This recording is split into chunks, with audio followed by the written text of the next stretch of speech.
Yesterday, one gentleman whom I know well and the past student of Dufton entered my room. Immediately he told me like this, I will give you any money. Will you please get an admission to ONS? I was so angry with him. You studied in Dufton and you want to dishonor the headmaster of the school.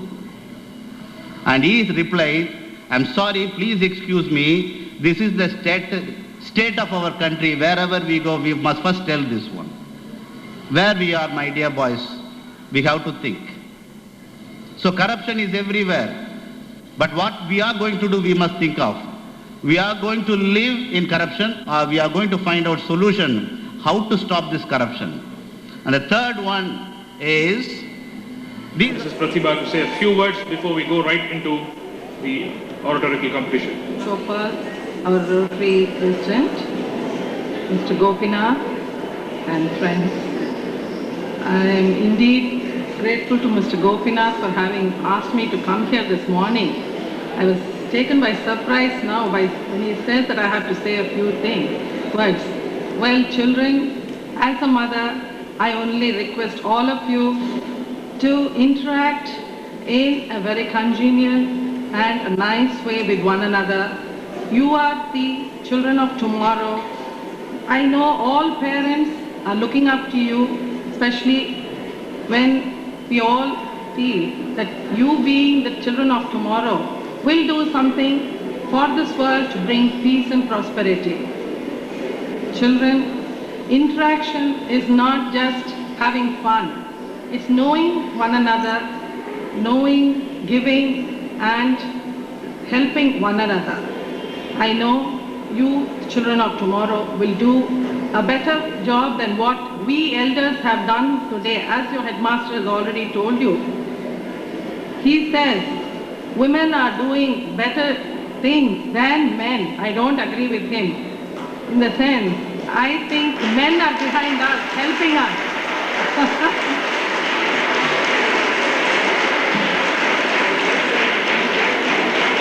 I know the boys are excited because I am talking for them. I think that you men are standing behind us, helping us to be better women of today. We move down. Can I request Rotarian Gunashekar to come and say the rules for the oratorical competition?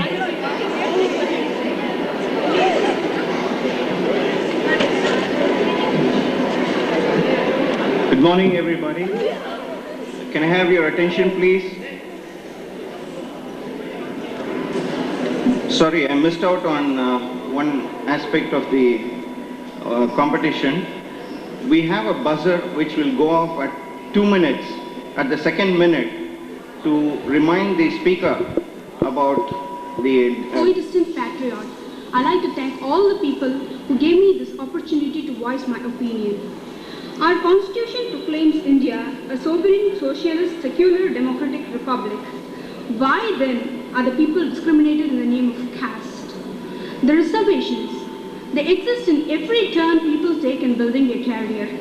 It just brings the caste system, an evil of our country, to light. It is said that the reservations encourage backward communities, but on the contrary, it discourages students who nurse their wounds on their dignity, assuming reservations to be insults. Moreover, what is to become of the forward-class students and aspiring professionals who are pulled down to the dumps just because their only fault is to have been born in a forward class? They naturally are attracted by educational opportunities in foreign countries. Ultimately, India is a loser. And also, there are rich BC students who can afford to buy seats. The principal of the school said that corruption is rampant in all places.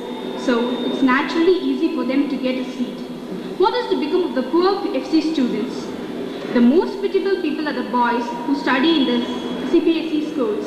They have reservations against their caste, they have reservation against their sex, and they have reservation against the CPSE schools in which they study. I just want to say one thing in this speech, is that the reservations must not be eliminated. They can be changed. They can be on the basis of economy. So this helps the poor students to improve their conditions and build up their career. I like to thank all people to have given me this opportunity. Worthy opponents and my very dear friends. First of all, let me thank one and all for having given me this unique opportunity today to speak a few words on service. Right from the time man set foot on earth, he has been very, very haughty. He has tried to show his dominant force on every other thing in this world. If at all he has ruled the world, if at all he has scaled the highest of peaks, if at all he has reached the most extreme of poles, it has been possible with the help and the services of another man, of his fellow beings. So you, how would you define service? Or you? Generally we define service as perhaps cleaning the roads, helping the others? Surely not. So let me talk about club service. To perhaps educational trips and tours. Why is all this done? This is done to motivate them, to learn them, to make them understand about the basic essence of service. Let me talk about a bigger form of service, community service. Well, as this name suggests too, it deals with the people, service to the people of a particular locality or a particular community. Services like, say, perhaps providing street lights, providing water during water shortage, or planting trees and so on. Conducting debates is also included in this. Now let me come to international Judges to Judge Lapor. And I am from Vidya Mandir. My topic is India, hero of the zero. India is a very unique country. We call her India in our constitution, we call her Bharat in our national anthem, and also Hindustan. There is no other country in the entire world which is called by 3 different names. We take great pride in saying that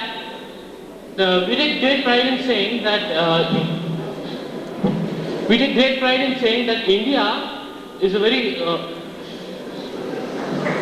sprouted from India and civilized the entire world. But foreign scholars who came before with us, they say that Aryans came from other countries and civilized India. We also propound that India is the most ancient. How many of you are happy today? Hands up. Nobody? That's it? Come on. Many more are happy today. I'm certainly happy. Yes. So we have many, many happy people over here today. I think it will be convenient if our topic would be real happiness is serving others. My topic reads, real happiness is serving others. What is happiness? Happiness is something which gladdens one's heart. It depends on one's heart. If you are, say, a chain smoker, if you smoke, you'll feel happy. If you are a sadist, if you hurt someone, you feel happy. If you are a tourist, you go touring to many places, you feel happy. All this is happiness, right? Which is why I asked you at the very beginning, how many of you are happy? That guy sitting there may be a smoker. He would have smoked today morning, so he may be very happy today. But let's come back to our topic. The topic is real happiness is serving others. Let me stress, real happiness is serving others. What is real happiness? Happiness which we receive when we help the needy. Let me stress on the 2 key words, help and needy. Only when we help the needy do we achieve this satisfaction in our hearts. Our help may be big or small in nature.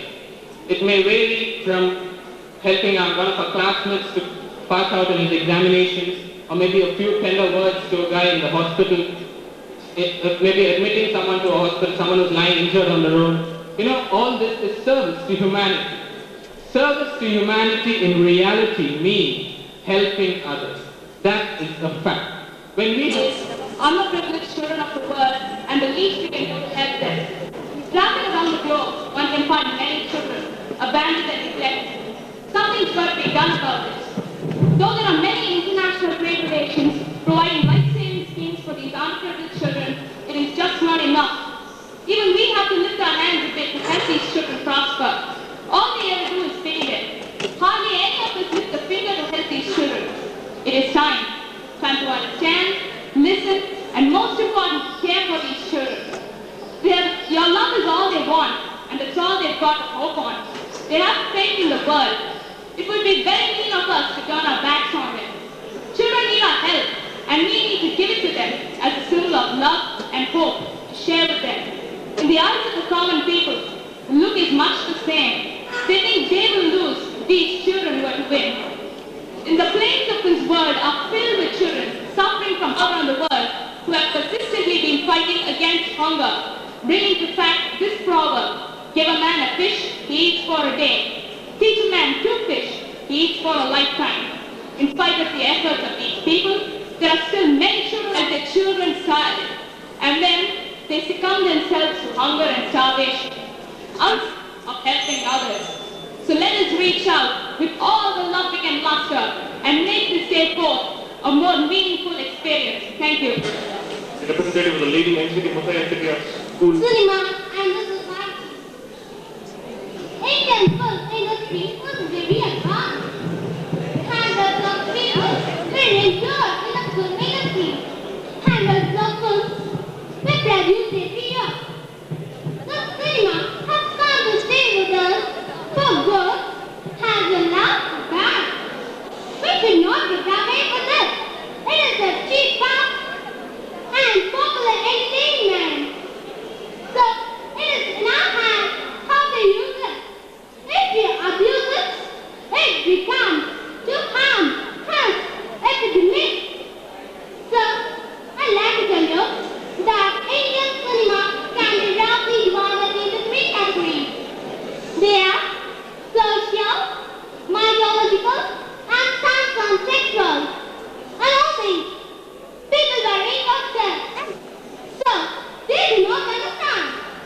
What does this lead to? This spoils their thoughts. So, it also names many films were produced, but it was silent pictures. Now, it is a great entertainment, but there are several disadvantages. It controls our thoughts. So, I conclude my speech.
lives and leading all this without any effort or time. Now, all the actors who see this get this there and they corrupt mind and this only uses cinema. But I cannot totally say that cinema is only corrupting factor because it also provides an ideal entertainment for an overworked mind. But I don't think that anyone to deny the fact that cinema is more a corrupting factor because it has got more harmful influences than the less good information it provides. I also very good things that I said. But now, since I spoke on this very topic, at least all of you would have listened to the first few words, cinema. This shows the influence that cinema has made in your mind. And I thank you all for giving me this good opportunity by which I was able to the educational system in India, a total mess. I'm sure everyone will agree with me when I say the educational system in India lacks aim and direction. It has caused a lot of confusion among today's youth. The instructions in primary and secondary levels of education draws a bleak picture.